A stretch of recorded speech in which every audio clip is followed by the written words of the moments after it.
siendo hijo del presidente, el señor más poderoso. Y en la UNAM. Y en la UNAM. ¿Qué pasaba? Cuéntanos. Montaron, porque ya en el pasado lo habían hecho con algún otro hijo del presidente, montaron un sistema de seguridad en donde me acompañaba gente del Estado Mayor. Pero esa gente del Estado Mayor se inscribieron también como alumnos. Y entonces yo llegaba, por ejemplo, en mi coche manejando, y cuando llegábamos ya a la UNAM, el coche de la escolta, se subían a mi coche y llegábamos 4 como si fuéramos amigos. Entonces nos sentábamos, ¿no? Pues llegábamos, salíamos caminando como si fuéramos amigos y nos íbamos al salón de clases. Y entonces muchos tardaron en darse cuenta, pero muchísimo tiempo tardaron en darse cuenta que eran gente del Estado Mayor, porque antes que nada eran estudiantes. Y ellos se hicieron amigos y estudiaban conmigo. Y se hicieron amigos de otras personas, y bueno, conmigo yo mantengo la relación con muchos de ellos. Que por cierto, cuando menos 2 de ellos hoy en día son generales retirados. Generales. ¿Sí? Pero además uno de ellos también estuvo en temas legales como procurador, pues porque era abogado. Y la verdad es que les fue, afortunadamente, por su esfuerzo y por su dedicación, les fue muy bien.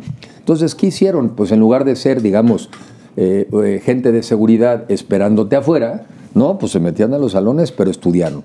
¿Que tú viviste que a los 20 años en Palacio Nacional? ¿En Palacio? No, en Los Pinos. En Los Pinos. Bueno, a los ¿qué 20. se siente? ¿Qué 20. hacías? Por ejemplo, ¿qué hacías? Antes. ¿Qué se siente? ¿Cómo es? ¿Invitabas a tus cuates a comer a Los Pinos? O, sí. No sé. A ver, mi primer comentario, y por eso yo empecé, digamos, este fin de semana en Colima recabando firmas, porque lo primero que yo quiero decir, aunque la gente no me lo crea, es que yo primero no nací en Los Pinos. Entonces, cuando quieren algunos crear esta historia del privilegio de es que él nació en la presidencia. No, yo llegué a Los Pinos a los 20 años. Yo vengo ya lo he dicho antes, pero lo voy a seguir diciendo. Yo vengo de un padre que nació en Colima. Ahora que estuve ahí, vi dónde nació, vi que al año se fue a una casa que estaba al lado y al otro año siguiente mataron a su papá en esa casa, ¿no? Y entonces ahí se vinieron a la Ciudad de México, su madre, con mi tía, estaba embarazada de mi tía, y se vienen a México a construir una vida, y a salir de un lugar donde salieron por una tragedia. Y era el México, que hay que volver a este México, era el México de las oportunidades, donde prácticamente tener una licenciatura, si lo hacías bien, garantizaba movilidad social. Hoy no.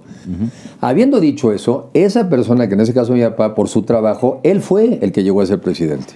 Y tuvo la nobleza de invitarnos como familia, pues a acompañarlo. Pero yo no era el presidente, yo no nací en el privilegio. Y entonces ahora sí te contesto, ¿cómo fue esa vida? Bueno, fue una vida, por un lado, donde lo que ocurre en Los Pinos es que para efectos prácticos es como si fuera una casa rentada por 6 años. Entonces se vuelve tu casa, es tu hogar.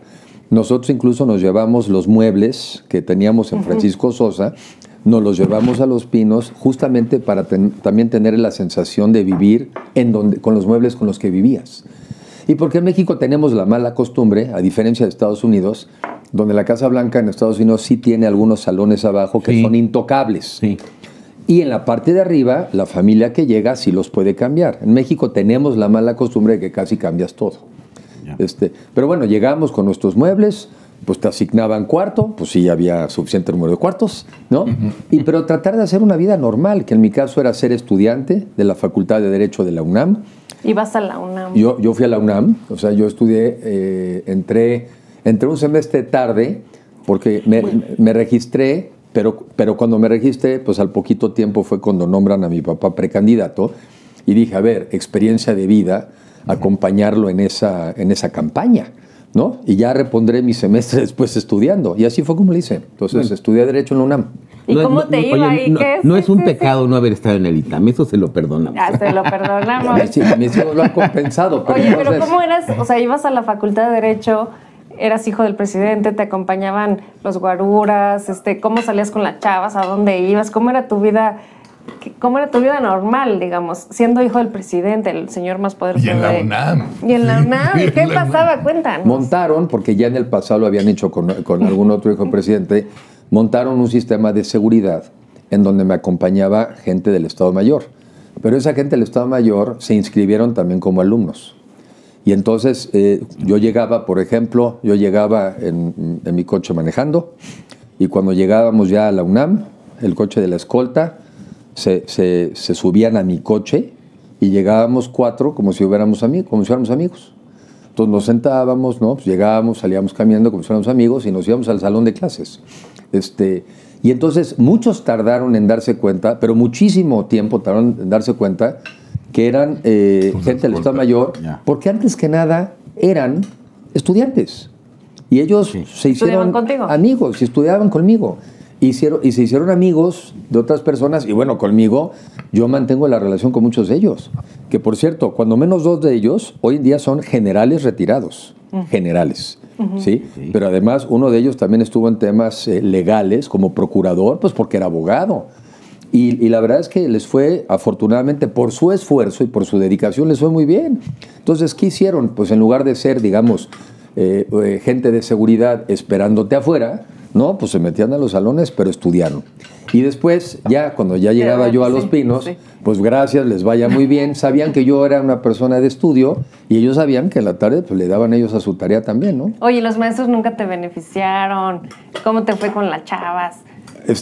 A ver, todos queremos saber, ¿o no?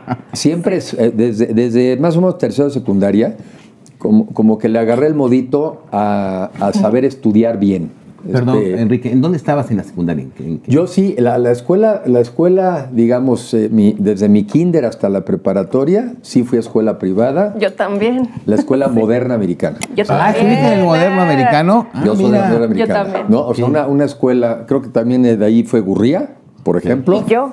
Bueno, Georgina. ¿Tú estuviste ahí? De ahí es, por ejemplo... ¿Se conocieron ahí? No, Enrique es mucho más grande que yo. Yo soy mucho más grande, mucho más grande. De ahí, por ejemplo, es Carlos Elizondo, sí, que era así, alumno de 10. Alumno de 10. Carlos es sangrón. Este es el que estaba ahí no en Monterrey. Carlos está en el TEC de Monterrey ahora. No, pero ¿en no, dónde la escuela estaba en Miguel Ángel. No, estaba en Nicolás San Juan. Nicolás San Juan, estaba entre Nicolás San Juan, creo que entre, no sé, Ángel Urraza y... Sí, pero yo no. Ahora está en Miguel Ángel de Quevedo. Mi último semestre, se pasó a Cerro del Hombre, ahí en Coyoacán. Yo vivíamos ahí a 2 cuadras de ahí. Entonces, ya nomás mi último semestre. Entonces, decía yo que desde la secundaria, pues sí me volví medio matadito, la verdad, ya desde la secundaria. Entonces, ya cuando llegué a la UNAM, pues sí le estudié duro. Y porque además me encantó la carrera de Derecho. A ver, me gusta estudiar. Eres abogado. Yo estudié Derecho. Pero una pregunta, ¿no te decían ahí va el mamón, hijo del presidente? Sí. A ver, siempre vive uno... allá en el recreo, en la cafetería. No, pero yo creo que viven las dos cosas, ¿no? ¿Qué hacías? ¿No salías o no salías? Eso nunca ha sido muy fuerte. No, todo mundo siempre tiene una estigma en contra del hijo de un artista, el hijo de un empresario, todo. El estigma es algo con lo que uno aprende a vivir. Pero también aprendes a que en la medida en que no vas cumpliendo con esas expectativas, es que es un mamón, ¿no? O es un vago, no estudia. En la medida en que... Es una atenida. No, pues hay de eso también. En la medida en que no cumples con su estigma, entonces viene normalmente el efecto contrario. Te valoran, te lo reconocen, te lo aprecian. Entonces, para mí, pues yo aprendí a vivir así desde que tenía 20 años. Entonces, cuesta trabajo al principio, pero pues yo sé que hay un estigma. Hoy todavía algunos me quieren hacer el estigma. Pues ya no me va. Pero pues digo que lo intenten. ¿Me explicó? Pero así es y lo entiendes.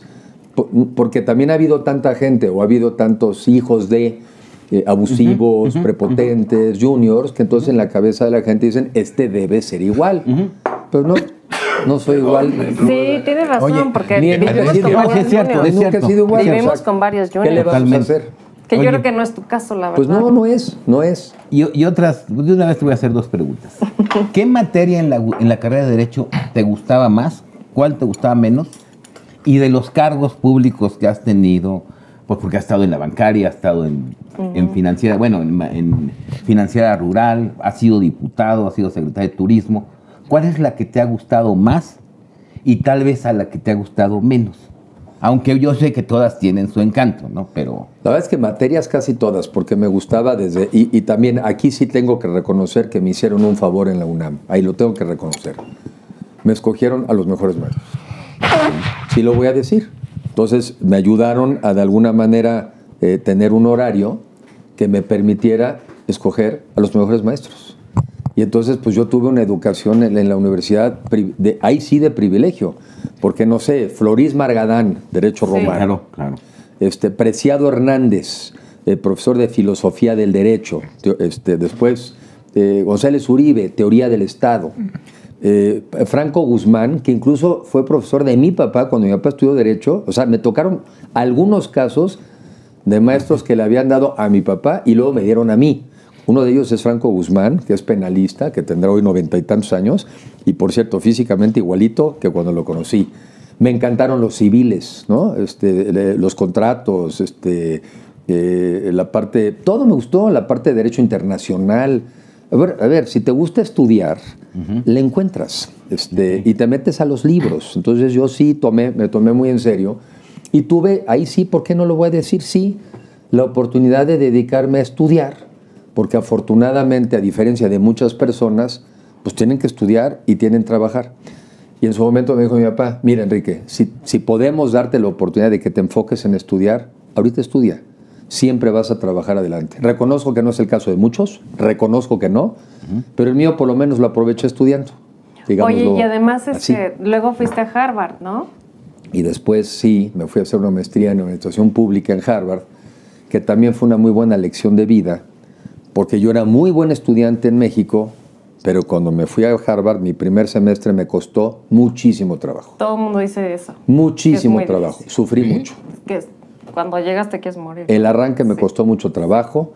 Primero porque no hice una buena carga de trabajo, y entonces me excedí, y entonces, pues voy a tomar una clase sobre Latinoamérica. Pero si hablabas buen inglés. El inglés no era el problema, sino más bien el problema era la carga de trabajo, cosa que hoy los estudiantes no tienen que sufrir, porque hoy lo bajas de internet. Pero nosotros todavía fuimos de la época de que había un libro, ibas a la biblioteca y sácale copias, ¿no? Sí. No, y estudiar ahí 1000 horas, sí. Y estudiar 1000 horas. Sí. Y me costó mucho trabajo también el cambio del horario, porque a las 3 de la tarde allá en Boston ya anochece. Es noche. Y me sentía yo muy agobiado de sentir que ya se me había acabado el día. Mi primer semestre, muy difícil. Sufrí y me puse muy nervioso. Por dos cosas. Una, porque yo convivía con los estudiantes de la escuela de negocios. Yo vivía de ese lado. Okay. Y en la escuela de negocios, al 5% más bajo de la generación los corrían el primer año. Y aunque a mí no estaba yo en esa escuela, pues traía yo esa psicosis. Y la otra, perdón que lo diga, también sé de gente que se ha suicidado en universidades. Sí, no. Entonces, pues te presionas. Y la otra, la tercera, el miedo al fracaso.